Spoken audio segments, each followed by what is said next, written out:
다 같이 모이니까 진짜 연말 느낌 나고 너무 좋다. 벌써 올해 마지막 책에 대해서 이야기를 해볼 시간인데 오늘의 책 소개해줄까? 오늘 소개해줄 책은 외롭지 않을 권리야. 이 책은 점점 변화하고 있는 시대에서 등장하고 있는 새로운 형태의 가족에 대해서 다뤄 동반자와 함께 나의 외롭지 않을 권리를 지키고 싶어하는 사람들의 간절한 목소리를 담은 생활 동반자법의 취지와 필요성을 생각하며 읽으면 좋아. 그럼 빨리 시작해볼까? 키워드를 뽑아보자.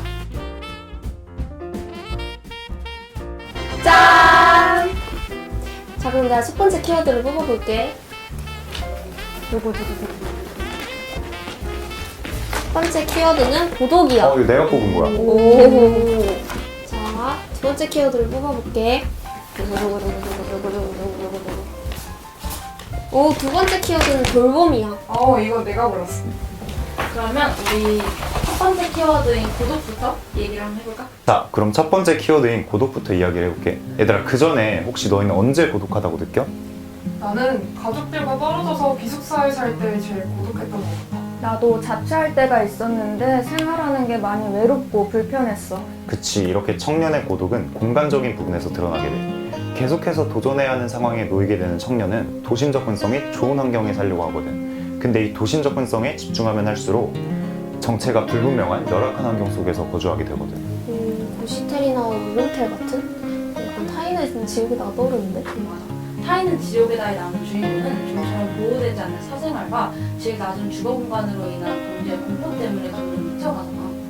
그래, 이렇게 불완전한 주거 공간에서는 이웃과는 감정적으로는 단절이 되어 있다 할지라도 물리적으로 같은 공간에 존재하면서 이런 심리적 불안감을 조성하게 돼. 이런 심리적 불안감이 고독으로 이어지는 거지.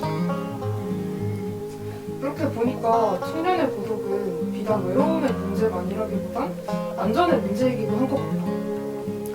그런데 고독은 청년의 문제만이 아니야. 고독은 중년과 노년에게도 해당이 되거든. 우리 엄마 아빠는 되게 안 고독해 보이던데?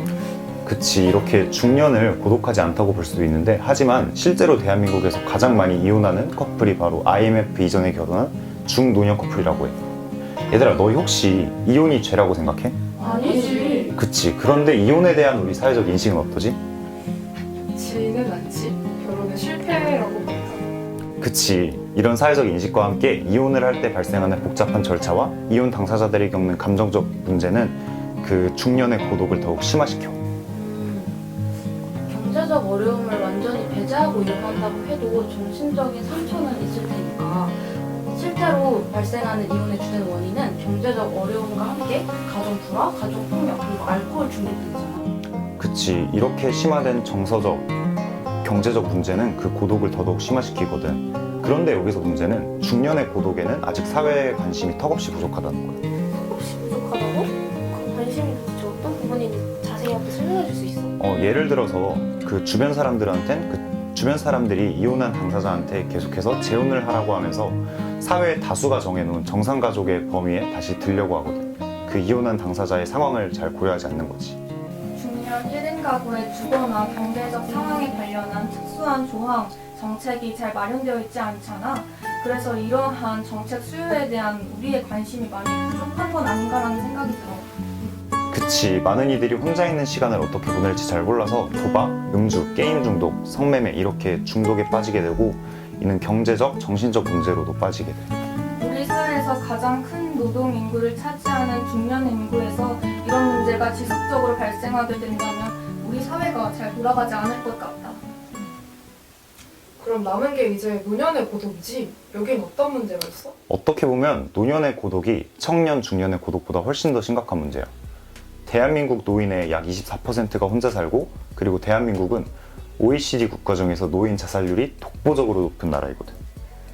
독보적으로 높다고? 왜 그러지? 국회 예산 정책처에 따르면 70대가 가족과 함께 살 때는 월 133만 원을 얻게 되는데 혼자 살 때는 95만 원을 얻게 된다. 그렇구나. 그러면 1인 가구가 소득이 낮아서 1인 가구가 되는 게 아니라 소득가 낮은 사람이 1인 가구가 되는 거구나. 맞아. 또 가난할수록 혼자 사는 비율도 높고 그리고 혼자 살면서 겪게 되는 정서적 외로움, 빈곤, 간병 문제 등등 이런 문제 등이 더 어려워지지. 어르신분들은 병원 갈 일도 많으니까 그때 생기는 지출도 상당하겠다. 그런데 노인 복지와 정책은 아직 그 당장 급한 의식주 문제와 시간 때우기에만 급급해. 노인 고독이 왜 발생하는지, 그리고 자살률은 또 왜 이렇게 높은지, 혼자가 아닌 다른 사람이랑 같이 사는지에 대한 문제가 아직 많이 논의되고 있지는 못하는 것 같아. 노인 고독에 대해서 그런 복지나 정책에 관련된 허점이 아직 많이 보이는 것 같은데? 나이가 들면서 찾아오는 외로움을 당연하게 여기진 않아야 돼. 그럼 다음 키워드인 돌봄에 대해서 이야기를 해볼까? 돌봄은 세아가 키워드 들어줬지? 일단 얘기를 시작하기 전에 얘들아, 너네는 대한민국이라는 국가가 대표성을 부여하는 가족의 형태가 특정적이라고 생각해? 정부가 언급하고 있는 그런 가족의 이미지 같은 건가? 맞아. 그런 상징의 범위가 포괄적인 것 같아? 아니면 좀 정해져 있는 것 같아? 난 좀 한정적인 것 같아. 보통 공공기관에서 내는 가족 정책 포스터 같은 거 보면 항상 아빠, 엄마, 아들, 딸 이렇게 4인 가족의 사진이나 그림을 많이 쓰잖아. 정말 맞는 말인 것 같아. 그런데 우리가 아까 고독에 대한 얘기를 했을 때도 그렇고, 국가가 가족에 대한 상상력을 제한하게 되면은 복지 사각지대와 같은 데서 구멍이 많이 생기지 않을까 하는 생각도 들어. 예리한데? 맞아. 저자가 지적하듯 복지제도를 만들 땐 아무래도 개인의 생애주기라는 걸 고려하기 마련인데, 이때 결혼과 출산을 통한 가족의 구성만을 개인의 삶의 기본값으로 설정한다면? 당연히 법이 인정하는 가족을 이루지 못한 개인은 정책이 보지 못하는 곳에서 돌봄의 공백을 겪겠지. 그러면 너는 돌봄의 공백 때문에 이 책의 키워드를 돌봄으로 뽑은 거야? 좀 덧붙이자면 나는 이 책의 논지가 사회적 문제로서의 고독을 해결하기 위해선 돌봄 공백을 먼저 해소해야 한다라고 봤어. 근데 이제 그 공백을 메꾸려면 우리 사회의 돌봄 시스템이 법이 인정하는 가족 중심으로만 돌아가는 걸 해결해야 해. 그걸 위해 이 책이 제시하고 있는 구체적인 대책이 뭐다? 가족의 법적 개념을 확대해서 국가가 더 다양한 사람들에게 가족으로서의 돌봄 혜택을 주도록 하는 것. 아, 그게 곧 이 책의 주제인 생활동반자법이구나. 생활 동반자라는 개념을 통해서 복지가구의 혜택 수혜자의 범위를 넓히고 그리고 돌봄을 보완할 수 있는 그런 정책을 마련하는 거구나. 그럼 여기서 잠깐. 생활동반자법이 정확히 뭐였는지 기억나는 사람? 내가 설명해볼게.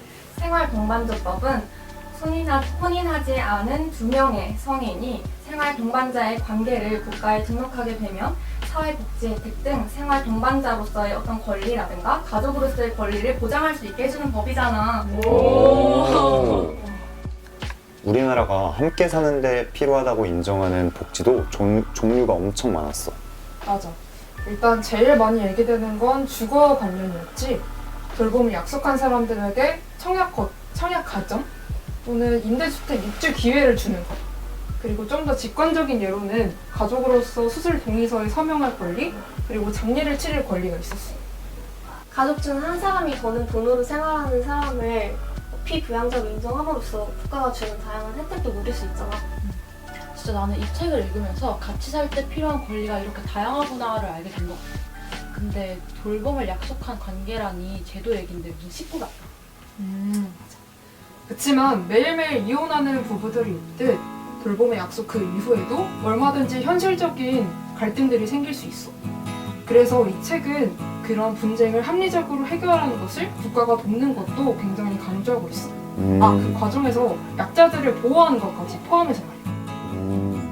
잘 만나는 만큼 헤어지는 것도 중요한 건 알았는데 그 과정에서 국가의 역할이 요구되는구나.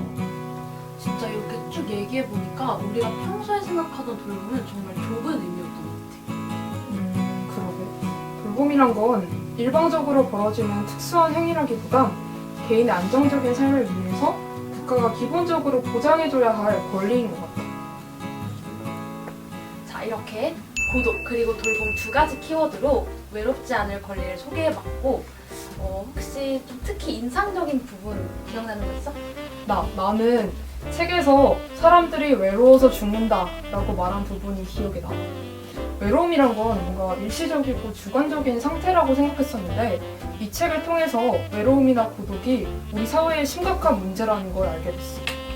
이 이런 문제를 해결하기 위해서 우리가 누구나 소외되지 않고 다 같이 함께 행복하게 살아가기 위해 생활 동반자법이라는 게 꼭 필요한 것 같다고 난 생각을 했어.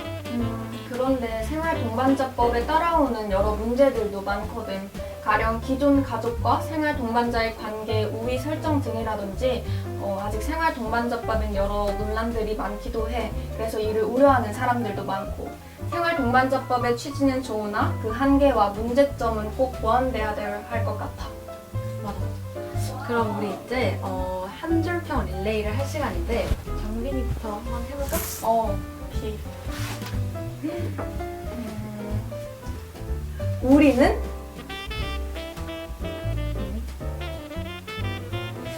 누구나 오.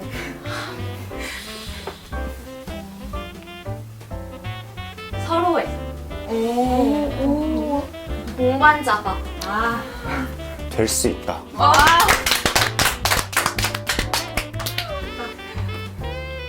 우리 그러면 다음에 소개해줄 책은 뭐야? 정빈아, 이번 시간이 책 읽다 마지막 시간이잖아. 나 너무 아쉬워. 우리 처음 했던 책인 사람 장소 현대를 했던 게 엊그제 같은데 벌써 마지막이라네.